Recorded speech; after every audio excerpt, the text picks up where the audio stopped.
According to Clerical whispers, a senior serving police officer has alleged the Catholic Church covers up crimes of paedophile priests, silences investigations, and destroys crucial evidence to avoid prosecution. Detective Chief Inspector Peter Fox, who has spent more than 30 years as an investigator and has been at the centre of major police operations in Australia's Newcastle Hunter region of New South Wales, says many police officers are frustrated by this sinister behaviour, which will continue until someone stops it. On November 12th, Prime Minister Julia Gillard announced that she will recommend that the Governor-General establish a royal commission to probe allegations of child sexual abuse. However, the inquiry will not be confined to the Catholic Church, but extend to all religious organisations and to children in state care, and into other institutions, including schools. This will come as no surprise to the people of Canada, where lawsuits against the Catholic Church were initiated decades after the abuse took place. On 8 November 2012, the Catholic Register announced, "The Roman Catholic Diocese of Antigonish in Nova Scotia no longer owes $16 million to 125 victims of clerical sexual abuse." Still, according to the Catholic Register, this particular diocese cleared its debt to the victims by putting 150 properties up for sale, dumping its shares in the local weekly paper, The Casket, and draining savings from parishes to come up with the full settlement. In an article in Clerical Whispers, Jeff Van Weereld explains his motivation for his sculpture depicting the Pope as a Nazi paedophile. According to the blog, Mr. Van Weereld said he wanted to call attention to the relatively high incidence of paedophilia in single-sex institutions such as the Catholic Church. The artist defended the depiction by saying, "There are 4 symbolisms in the sculpture, which are all based on facts, although some are dusted over by the Church. There is a high incidence of paedophilia, and the Pope did spend a good part of his formative years in the Hitler Jugend and the Wehrmacht. The Church is friendly to the outside, but not necessarily within the hierarchy, and they do tend to cover up things."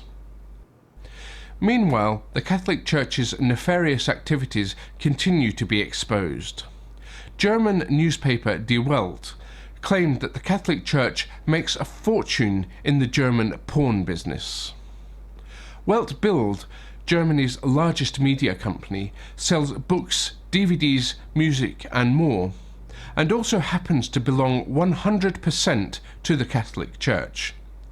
Few people knew about this connection until this month, when Book Report, a German industry newsletter, reported that the Catholic company also sells porn.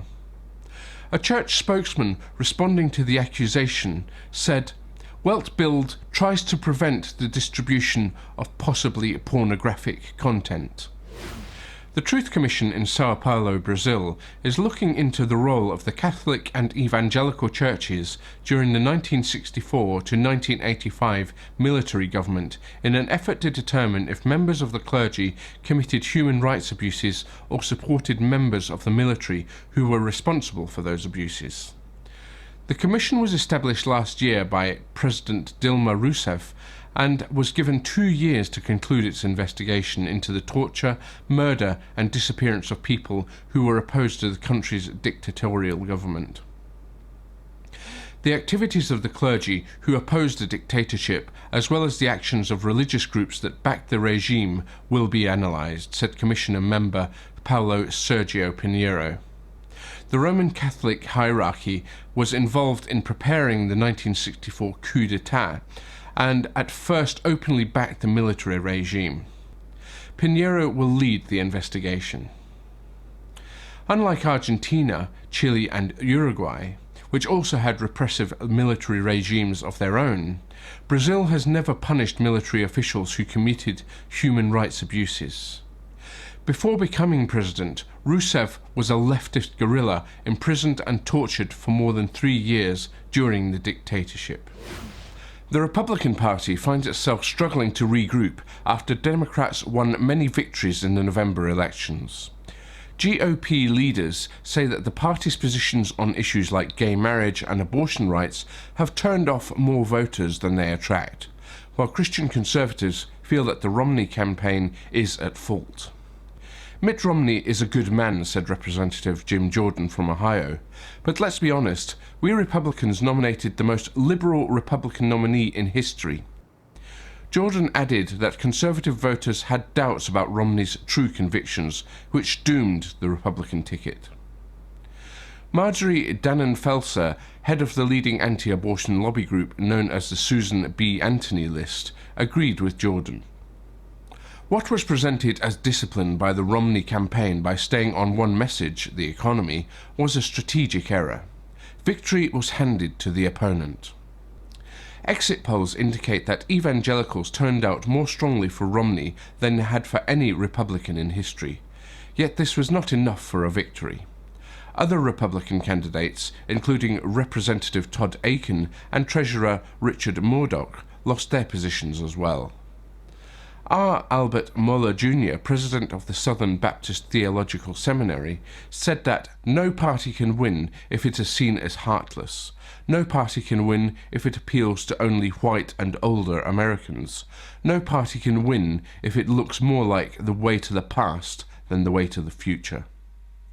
Ralph Reed, head of the Faith and Freedom Coalition, had this to say: "My message really today is we have more work to do to become more diverse, but the party has to start building bridges and practicing the politics of addition to bring more people in."